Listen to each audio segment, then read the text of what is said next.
कधीच नाही चुकणार तुमचे फेवरेट टीव्ही शोज झी5 सोबत, तेही एकदम फ्री। असू दे, आराम करतो मी आता। आराम कसला अधिपती? आराम कुठला करतोय? असं पडून राहिलं की माणूस अजूनच आजारी पडतोय। तुम्हाला आरामाचीच गरज आहे। तुम्ही आता जरा खाऊन घ्या, गोळ्या घ्या आणि झोपा। पडल्या पडल्या झोप लागली असते तर काय हवं होतं नाही का? आम्ही डोळे झाकले की सतत तुमचा विचार येतो मनात। सारखं वाटतं की आमच्यामुळं तुमची झोप उडाल्या, आमच्यामुळं तुम्हाला त्रास होतोय, आमच्यामुळे सुनबाई घर सोडून गेल्या। अहो असं काय नाही आई साहेब, तुम्ही हे असले सगळे विचार करत राहता म्हणून तुमच्या डोसक्याला ताण येतो। म्हणताना तुम्हाला सारखी चक्कर आल्याने व्हायला लागले माहितीये का? प्लीज तुम्ही विचार करू नका, मी प्लीज म्हणतो तुम्हाला। तुम्ही धडधाकट राहिल्या पाहिजे, समजलं ना हो? तुम्ही ताण घेऊ नका।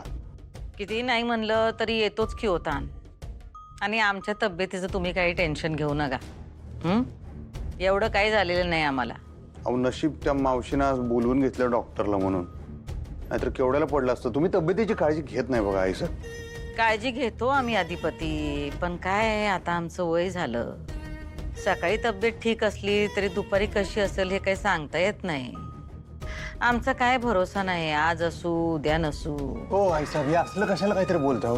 काय होणार नाही तुम्हाला, मी काय होऊ देणार नाही। मी काम करतो, मी उद्यापासून फॅक्टरीत जातच नाही। मग आणि काय करणार? मी इथं थांबतो तुमच्या संग, तुमची काळजी घ्यायला कोणतरी पाहिजे इथं। आणि तुम्ही घरात थांबल्यावर फॅक्टरीचं कोण बघणार सांगा? तुम्ही फॅक्टरी सांभाळताय म्हणून तर आम्ही इतक्या निर्धास्त आहोत। हा, आणि आमचं सोडावं आता, तुम्ही तुमचं बघा। आमचं काय? आज तुमच्या अर्धांगिनी तुम्हाला भेटल्या होत्या ना? हो, हा? नाही म्हणजे आज सुनबाई तुम्हाला भेटल्या होत्या ना? हो, हा, आम्हाला वाटलं होतं तुम्ही त्यासनी आज घरलाच घेऊन येताय का काय? बऱ्या आहेत ना होत्या? काय म्हणत होत्या? हा, आणि आज अशी अचानक भेट कशी काय झाली तुमची? तुम्ही त्यांना भेटायला गेलता काय? भाऊ केवढे चिडताय तुम्ही? शांत व्हा बरं। तुम्ही जरा बसा, बसा बसा जरा।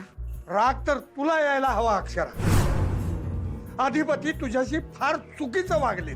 परिस्थितीमुळे तसे वागले ते बाबा। परिस्थितीमुळे का त्यांच्या आई साहेबांमुळे वागले ते? आई साहेब म्हणले असतील बाहेर काढा तिला, की लगेच त्यांनी तुला घराबाहेर काढलं? अगं स्वतःच काही म्हणणंच नाहीये त्यांचं। असं नाहीये बाबा, खरंच। हे बघा अक्षरा, तू त्यांची वकिली करायला लागलीस ना की मला अजून राग येतो त्यांचा। अहो शांत व्हा ना जरा, चिडू नका एवढे। काय म्हणतेय ती, आधी ऐकून तर घ्या। अक्षु सांग बेटा, काय काय म्हणणं, काय बोलले अधिपती तुझ्याशी? शांतपणे सांग। अगं तसं आम्ही जनरलच बोललो, पण खूप चांगलं बोलले आज ते माझ्याशी। खरंच बाबा, ते आज खूप खूप चांगलं बोलले, आधीसारखे बोलले, एकदम शांत होते, माझा रागराग केला नाही। आणि सगळ्यात महत्वाचं, त्यांच्या डोळ्यात आज मला आनंद दिसला आहे आणि प्रेम, खूप खूप प्रेम। मास्तरांनी जनरल म्हणजे काय म्हणाले? मला म्हटलं की बेरंग आयुष्य नकोय, खरेखुरे रंग हवेत। सुख, समाधान, आनंद। आनंद? तुला असं घराबाहेर काढून त्यांना आनंद झाला? मग मुद्दा सांग मला अक्षू। म्हणजे? हे बघ, मला बाकीचं काहीही ऐकण्यात इंटरेस्ट नाही। मला फक्त एवढंच सांग, तुमच्या नात्याबद्दल त्यांचं काय म्हणणं आहे? ते पण त्या भुवनेश्वरी मॅडमने विचारून सगळं ठरवणार आहेत का? आमच्याबद्दल नाही झालं आमचं फार बोलणं, पण का? त्यांना बोलायचं नव्हतं तुमच्या आयुष्याबद्दल? बरोबर। अगं तुमच्या नात्यातलं काही भविष्यच दिसत नसेल त्यांना तर काय बोलणार ते? अचानक तू समोर आलीस म्हणून एक जनरल बोलले आणि गेले निघून, बरोबर ना? अचानक जरी भेटलो असलो तरी आपल्याला कळतं ना, माणसाच्या बोलण्यावरून कळतं त्याची आपल्याशी बोलण्याची इच्छा आहे की नाही। त्यांना घरून फोन नसता आला तर आजच आमचं भांडणही मिटलं असतं। घरून फोन आला म्हणजे? कुणाचा फोन आला होता? त्यांना दुर्गेश्वरी मॅडमचा फोन आला आणि त्यांनी अर्जंटली त्यांना घरी बोलावून घेतलं, म्हणून ते निघून गेले। तुमचं बोलणं असं अर्धवट सोडून गेले? हो। का गेले अक्षु? का एवढं काय अर्जंट काम होतं मला सांग बरं? काम नव्हतं आई त्यांचं, भुवनेश्वरी मॅडमची तब्येत बिघडली होती म्हणून जावं लागलं त्यांना.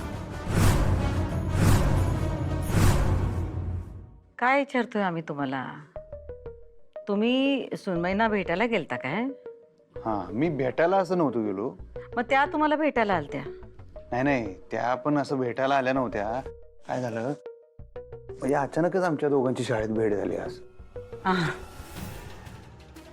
चांगल्या मुहूर्तावर भेट झाली आहे.